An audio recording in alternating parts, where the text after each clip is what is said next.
symmetric or skewed.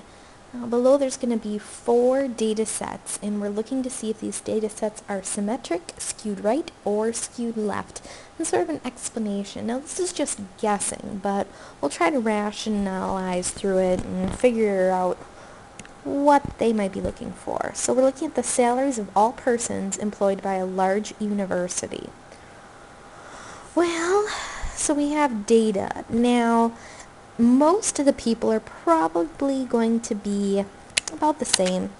You have a couple people who might have some lower salaries and a couple people with higher salaries. But then you're going to have those few, chancellors and deans, who have some pretty high salaries.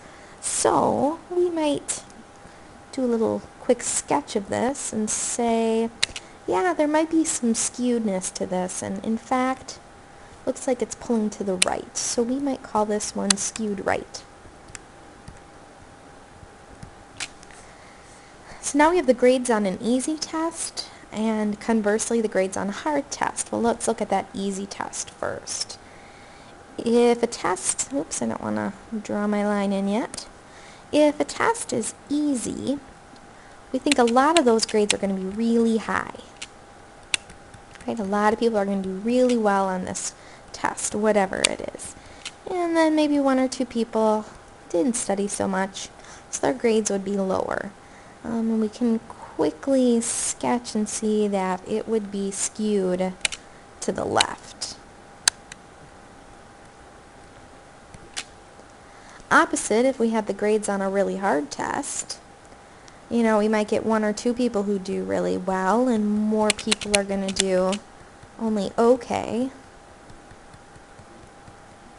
or even not so well.